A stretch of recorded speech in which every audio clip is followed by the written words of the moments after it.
Malalim ng gabi ay hindi pa rin dalawin na antok si Hana.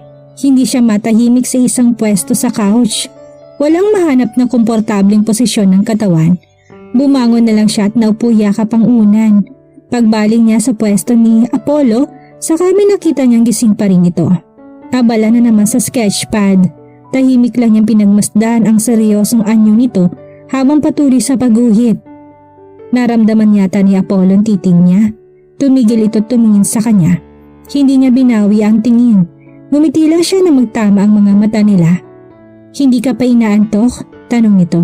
Umiling lang siya bilang tugon. "Gusto mong lumipat dito? May blank sketchpad ako kung gusto mong mag-sketch din ng kahit ano hanggang sa antukin ka." Nagustuhan ni Hana ang idea. Tulad na nagdaang gabi, lumipat siya sa kama nito yakap ang unan. Kinuha naman ni Apollo ang blankong sketchpad mula sa mga gamit nito. Inabutan din siya ng lapis. Hindi na binalikan ng lalaki ang pag-sketch.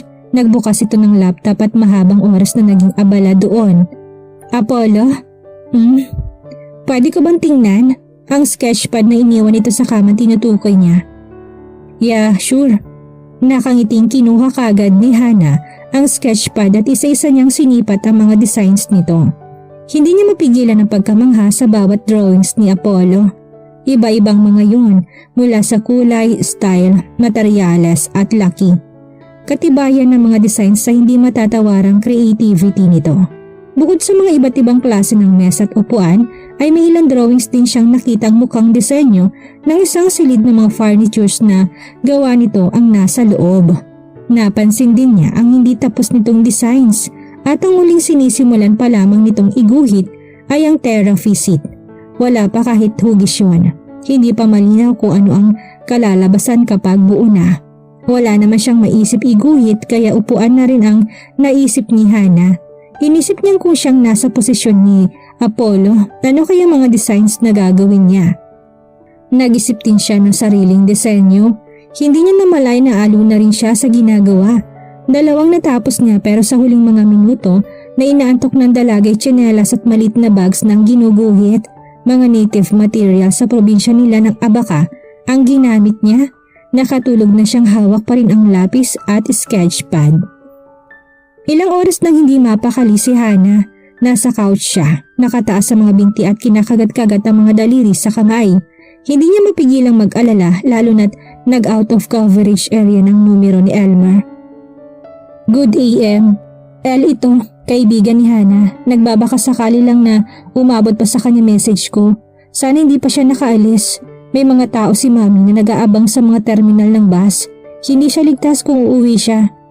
Naghihinala na silang may kinalaman ako sa pagtakas niya, kaya kailangan ko na rin umalis sa club. Hindi na ako ligtas. Tawagan niya ako kagad. Salamat." Pabalik-balik sa isip niya ang text message ni Elmer. Naalala niya eksena kaninang madaling araw. "Apollo?" Nausal ni Hana nang magisnan niya ang lalaki sa posisyong parang yayakapin siya. Niyuko siya nito. Saglit na nagtama mga mata nila bago ngumiti si Apollo. Hindi niya namalayan sa kama na naman siya nakatulog. Napakurap siya nang magaan itong pisilin ang kanyang pisngi. "Inabot ko lang yung cellphone ko." Nginitian siya nito. "Don't scream, okay? I didn't do anything, Hana."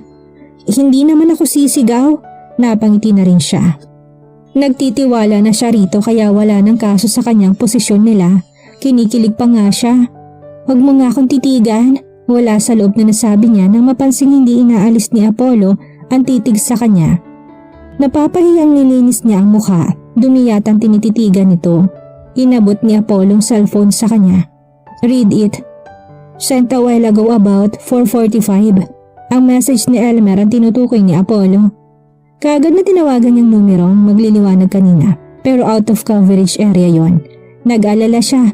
Hindi maaring mapahamak ang kaibigan dahil sa kanya. Sa pag-alis dito sa nightclub ay kinumpirma lang ni Elmer ang hinala ng mga tao doon na may kinalaman nga ito sa pagtakas niya. Kailangan na ring magtago ng kaibigan bago pa mahuli ng mga galamay ni Mami na siguradong hindi palalampasin yon. May tumawag kay Apollo. Mahabang sandaling nakipag-usap ang lalaki at nang bumalik sa silid para iabot sa kanyang cellphone ay nahalata ni Hana na mukhang gaya niya may nainisip rin ito. Sinubukan ng dalagang tawagan muli si Elmer habang si Apollo umupo tumayo at nagpalakad-lakad pa sa silid. Sa hula niya ay may sarili rin na problema. Sinubukan niya ulit na tawagan si Elmer. Nakahinga siya ng maluwag na mag-ring ng kabilang linya subalit wala namang sumagot. Inulit ni Hana ang tawag. Sa ikatlong subok ay may tumanggap na ng tawag niya. Nabosesa ni Hana ang kaibigan, paus ito at mukhang kagigising lang. El, ako to. Hana? Bulalas nito. Sa boses ay tila tuluyang nagising pagkarinig sa boses niya. Ikaw yan, kamusta ka na? Okay ka ba? Nasaan ka ngayon? Sunod-sunod ang tanong ni Elmer, nasa boses ang pag-aalala. Ligtas ako, huwag kang mag-alala. Nasa Maynila pa rin ako, ikaw. Mag-iingat ka ha. Hindi ko mapapatawad ang sarili ko kapag napahamak ka dahil sa ginawa mong pagtulong sa akin. Kaya kong sarili ko, huwag mo ko alalahanin. Sanay ako sa ganitong buhay na patagot-tagot lagi may tinatakasan. Ikaw ang inaalala ko. Hindi ka sanay sa gulo ng Maynila. Salamat na lang at hindi mo pa naisip magbiyahe pa uwi sa atin. Kung nagkataon, baka nabaliwala lang pagtakas mo. Malakas ako sa itaas. Ano yung pinagana lang usapan para hindi na mag-alala pa ang kaibigan. Hindi niya ako pababayaan kaya huwag ka na mag-alala sa akin. Ang kaligtasan mo lang iisipin mo, El. May pera ka pa ba? Hindi sapat ang binigay ko kung magtatagal ka pa rito. Magkita tayo. Dito ka na sa lugar ko. Ako nang bahala sa sarili ko. Putol niya. Mas malakas ako kaysa sa akala mo kaya kakayanin ko to, El. Sobra-sobra nang naitulong mo sa akin. Tama na yun. Iisipin mo pa ako kapag magkasama tayo. Isa pa, mas magandang magkahiwalay tayo para kapag minalas ang isa sa atin at nahuli ng aliporis ni Mami, may isa pang magliligtas. Mas mahirap kung sabay tayong mahuhuli. Pero Hana, kaya ko na to, El. Mabuti pa isipin mo kung paano natin wawasakin ang putikang yun.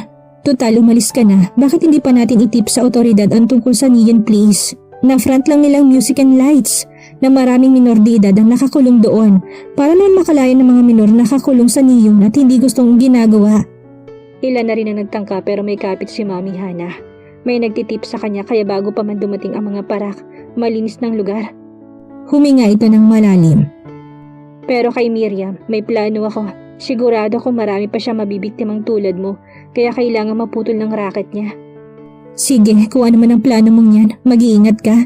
Magkita tayo sa atin kapag okay ng lahat. Oo naman, tulad ng pangako ko. Teka, pwede ba kitang tawagan sa number na to? Kanino nga pala cellphone ang gamit mo? Siya bang kasama mo? Sa isang kaibigan, hiniram ko lang. Ako na lang tatawag sa UL. Kaibigan? Sino siya? Wala ka namang kakilala sa Maynila, Hana. Good Samaritan, putol niya. Driver ng maling taxing nasakyan ko, El. Nagangat si Hana ng tingin na maramdamang naupo sa tabi niya si Apollo. Sigurado ka bang ligtas kang kasama yan? Susunduin kita anumang oras, Hana. Sabihin mo lang. Ligtas ako, El. Agap ni Hana. Salamat sa pag-aalala at sa lahat ng tulong mo. Huwag mo na akong isipin. Galingan mong pagtatago. Hindi kita mapapatawad kapag napahamak ka. Narinig niyang tumawa ng magaan si Elmer. Ako pa, wala to. Ikaw ang inaalala ko pero dahil sinabi mo yan, mapapanatag na ako. Tumawag ka kapag kailangan mo ng tulong. Gagawin ko yan. Sige, ako nang bahala kay Miriam. Mag-iingat ka. Huwag kang basta magtitiwala sa mga taong nakikilala mo, Hana. Tatandaan ko yan. Salamat. Tinapos na niya ang tawag. Sumandal siya sa pwesto tuminga ng malalim. Inabot niya kay Apollo ang gadget. Salamat. At mari niya ipinikit ang mga mata niya. Hulog ka talaga ng langit, Apollo. Tama lang palang tinanggap kong alok mo. Kung hindi ko ginawa yun, baka nahuli na ako ng mga aliporis ni Mami sa terminal ng bus. Ang balak naman talaga niya sumakay ng bus pauwi ng Camarines Sur kinabukasan. Pero dahil sa alok ni Apollo, ay hindi siya natuloy at yun ang nagligtas sa kanya. May dahilan nga sigurong lahat na nangyari sa buhay ng bawat tao. Nahulog man siya sa isang masamang sitwasyon, sa loob na isang linggo'y nakalaya rin siya ng ligtas. May ituturing na isang blessing aksidenteng pagtatagpo nila ni Apollo. Ngumiti lang si Apollo bilang tugon. How is he? Ligtas rin ba siya? Si Elmer ang tinutukoy nito. Tumango si Hana. Gusto nga niya akong sundiin na lang ako. Don't leave. Napamaang si Hana kay Apollo nang hinawakan na lang itong balikat niya at matiim siyang tinitigan sa mga mata. No, mariing sabi nito, you'll stay with me. We had a deal, Hana. Pumayag ka, diba? May ilang araw sa usapan natin, hindi ka pwede umalis ngayon. Napakurap-kurap ang dalaga. Hindi pa naman talaga ako aalis.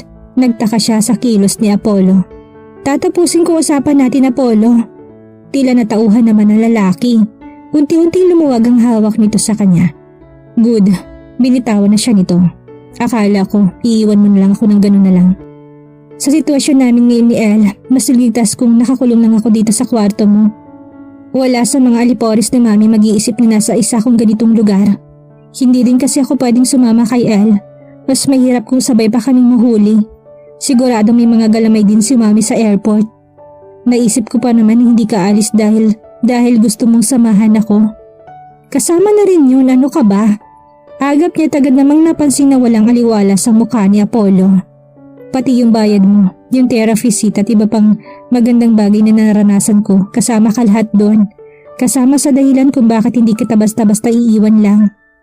Nginitian niya ito ng magtama ang mga mata nila. Hihintayin ko mabuo yung therapy seat bago kita iwan, Apollo. Pangako yan. Ilang segundo nakatitig lang ang lalaki sa mga mata niya. Si Hana naman ay parang saglit na ng hipnotismo. Hindi niya magawang bawiin ang tingin.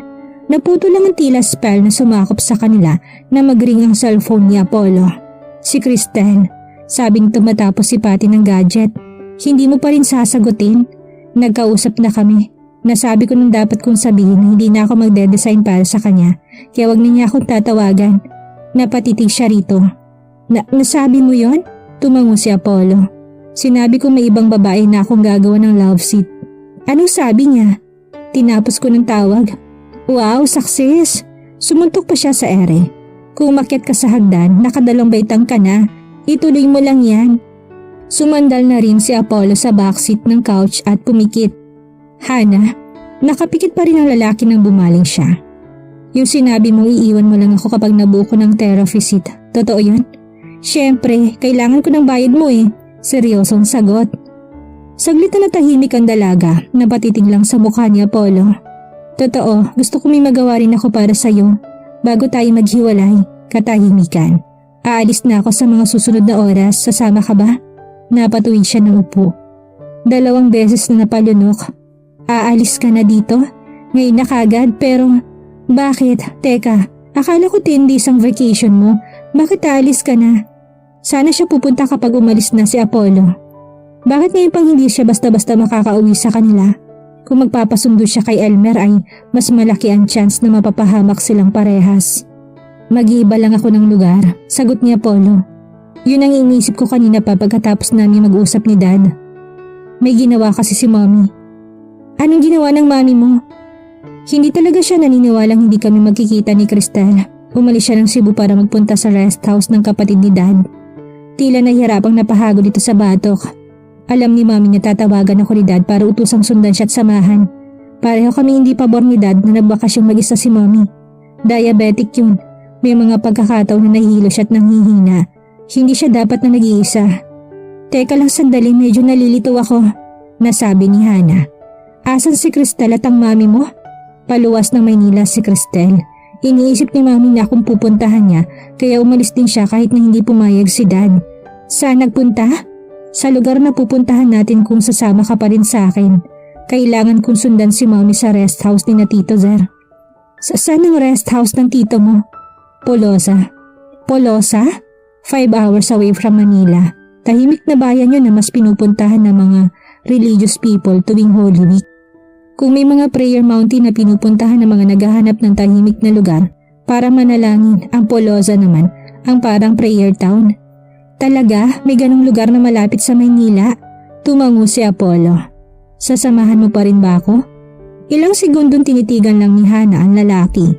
Gusto niyang mabasa sa mga mata nito kung gusto pa rin ba nitong makasama siya. Gusto mo bang sumama ako? Anong sasabihin mo sa Mami mo? Gusto niyang ilayo ka kay Cristel tapos bubulaga ka doon na may kasamang babaeng binabayaran mo para samahan ka?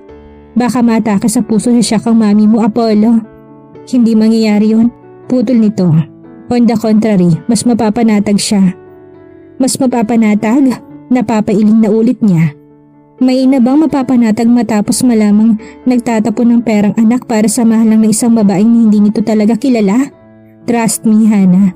Napatango na lang siya. Ngayon pa bakit hindi pagkakatiwalaan? Ang nasabi na lang niya. Parang sinasadya naman ng pagkakataon na gusto niya ang lugar na pupuntahan nila. Sige, sasama ako Apollo.